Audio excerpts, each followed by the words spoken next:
அல்ஹம்துலில்லாஹ். புகழ் அனைத்தும் அல்லாஹ் ஒருவனுக்கு உண்டாகுமாக. அல்லாஹ்வுடைய மாபெரும் கிருபையினால் 18ஆம் நாள் தராவ் தொழக்கூடிய பாக்கியத்தை அல்லாஹ் வழங்கியிருக்கிறான். இதற்கு என்ன நன்மை அப்படின்னு பார்க்கின்ற பொழுது, நம்மவர்களை பெற்றெடுத்த அந்த பெற்றோர்களையும் அல்லாஹ் புரிந்து கொள்கிறான் என்று மலக்குமார்கள் சுபச்செய்தி சொல்கிறார்கள். நாம் பார்க்கின்ற பொழுது நேற்றுக்கும் முந்தைய தினம் 4 திக்ருகளில் ஒரு திக்ரை பார்த்தோம். அதிகாலையில் 4 திக்ருகளை ஓதுனா நமக்கு அதிகமான பலன்கள் இருக்கிறது அப்படின்னு நமக்கு சொல்லி தர்றாங்க. அதுல ஒண்ணு மாஷா அல்லாஹ் லா குவத்த இல்லா பில்லா. இன்னைக்கு நாம 2வது திக்ரு, எல்லாம் நாம அறிந்த திக்ரு தான், இருந்தாலும் அதை நடைமுறைக்கு வரணுங்கிறதுக்காக நம்ம சொல்றோம். 2வது என்னன்னு சொன்னா, இப்ராஹிம் அலைஹிஸ்ஸலாத்து வஸ்ஸலாம் அவங்க ஓதி வந்தது என்னது, ஹஸ்புனல்லாஹு நிஅமல் வக்கீல். இப்ப இந்த ஹஸ்புனல்லாஹு நிஅமல் வக்கீல் என்பது ஓதி வந்தா, காலையில ஓதுனா இரவு வரைக்கும் சைத்தானுடைய தீங்குகளிலிருந்து பாதுகாப்பு பெறுது. நாம் பார்க்கிறோம், சைத்தானுடைய தீங்குகளிலிருந்து பாதுகாப்பு பெறுவதற்கு பல விதமான ஆயத்துக்களை பெருமான் ஸல்லல்லாஹு அலைஹி வஸல்லம் சொல்லி காட்டுறாங்க. அதுல இப்ராஹிம் அலைஹிஸ்ஸலாத்து வஸ்ஸலாம் அவங்க இது என்ன செஞ்சிருக்காங்க, சைத்தானிடம் இருந்து பாதுகாப்பு தேடுவதற்கு இதை ஓதிருக்காங்க. இந்த ஹஸ்புனல்லாஹ் மூலமாக இன்னும் நிறைய ஃபாயிதாக்கள் இருக்கிறது. இருந்தாலும் இந்த இடத்துல என்ன சொல்லி காட்டுறாங்க, இப்ராஹிம் அலைஹிஸ்ஸலாத்து வஸ்ஸலாம் அவங்க சைத்தானிடம் இருந்து பாதுகாப்பு பெறுவதற்காக இதை ஓதி இருக்கிறார்கள். இத ஹஸ்புனல்லாஹு நிஅமல் வக்கீல். எப்படி என்று நாம் பார்க்கின்ற பொழுது, மன்னர் ஹாரூன் ரஷீத் இருந்தாங்க. அவங்க ஒரு நாள் தூங்கிக்கிட்டு இருக்காங்க. அப்படி தூங்கிக்கிட்டு இருக்கப்ப வெளியில இருந்து ஹாரூன் அப்படின்னு நினைக்கிறாங்க. ஒரு பெரிய மன்னர், அவர்கிட்ட நிக்கிறதுக்கெல்லாம் பயப்படுவாங்க. அப்படிப்பட்ட மன்னரை வீட்டு வாசல் என்று ஹாரூன் அப்படின்னு அழைக்கிறாங்க. இவருக்கு என்ன ஆச்சு, என்னடா நம்ம ஒரு மன்னரு, நம்மளை யாரு அழைக்கிறா, அது எங்க வெளியில நின்று ஹாரூன் அழைக்கிறாங்களே அப்படின்னு போய் பார்க்கிறாரு. போய் பார்த்தா ஒரு ஆள் நிக்கிறாரு. நீ யாருப்பா? மனுகுவ, நீ யார்? ஆனா சைத்தான், நீயே இப்ப என்னை கூப்பிடுற அப்படிங்கிறப்ப, அப்ப அந்த சைத்தான் சொன்னா, 2 நாளைக்கு முன்னாடி ஃபஜ்ர் தொழுகாம தூங்கிட்டீங்க. தூங்கிட்டு அதை திரும்ப கலா செஞ்சது மட்டுமல்ல, அழுது அல்லாட்ட கேட்டீங்க பாத்தீங்களா, அந்த ஃபஜ்ர் தொழுதா கூட அவ்வளவு நன்மை கொடுத்துருக்க மாட்டான்ல.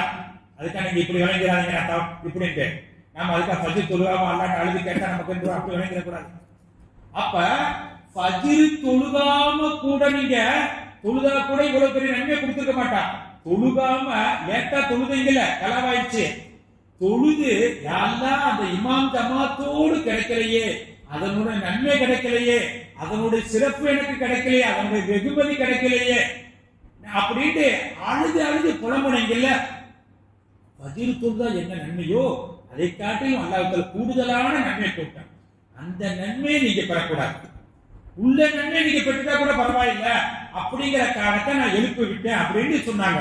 அப்ப என்ன செய்ய தெரிகிறேன்னு சொன்னா, அப்ப ஹஸ்புனல்லாஹ் ஓதுவதன் மூலமாக சைத்தானுடைய ஊசலாட்டத்தில் இருந்து நாம பாதுகாப்பு பெறலாம். அதற்கு அடுத்து ஃபவ்விலு அம்ரி இலல்லாஹ், இது முக்கியமான ஆயத்து, குர்ஆன்ல உள்ள ஆயத்து.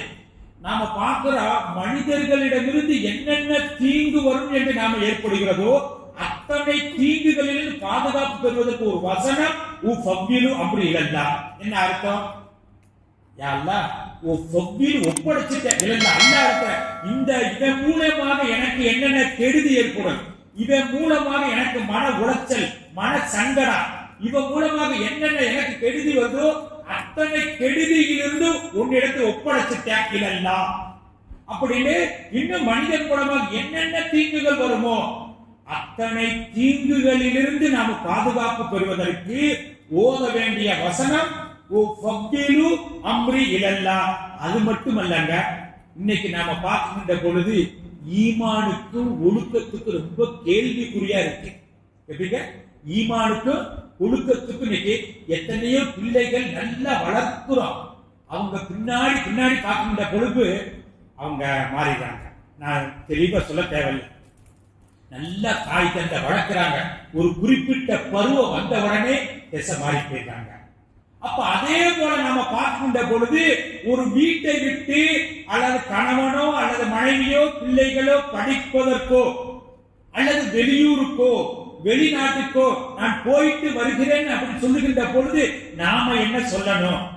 ஓ ஃபவ்வீலு அம்ரி இலல்லாஹ், அல்லாஹ்விடத்தில் நான் ஒப்படைச்சு விட்டேன், அல்லாஹ் பாதுகாப்பா இருப்பா அப்படின்னு சொல்லிட்டா அவனுடைய ஈமானுக்கு இறைவன் இந்த ஆயத்துக்கு அடுத்து அல்லாஹ் சொல்லுகிறான், அல்லாஹ் அவனை கண்காணிக்கிறான், அவன் பொறுப்புல போயிடுறான். அப்போ ஒரு ஆளை நம்ம வெளியூருக்கு அனுப்புறோம், வெளிநாட்டுக்கு அனுப்புறோம், அல்லது காலேஜ் படிக்கிறதுக்கு அனுப்புறோம், அவனுடைய நிலைமை என்ன நமக்கு தெரியாது. அவன் சொல்லுவான், நல்லாத்தான் இருக்கேன், நல்லாத்தான் சாப்பிடுறேன், நல்லாத்தான் கரெக்டா எங்கேயும் போகல அப்படின்பா.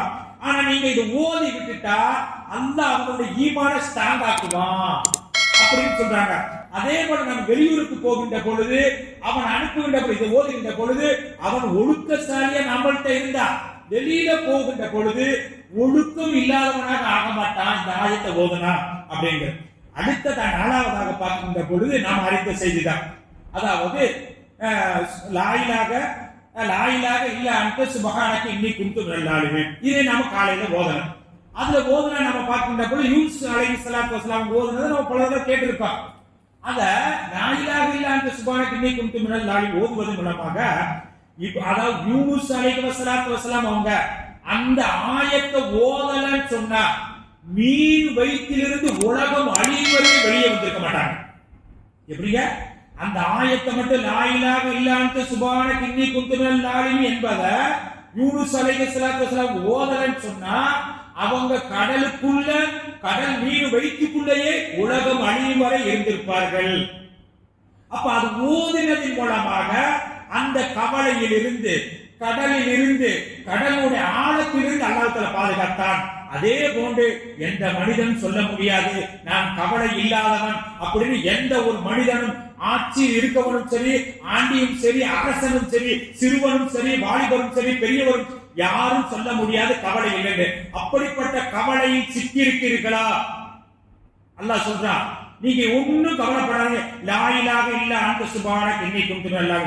அப்ப இந்த 4 திக்ருகளை அன்றாட ஓதி வருகின்ற பொழுது 4 விதமான பாதுகாப்பு கிடைக்கும் என்று சொல்லப்படுகிறது.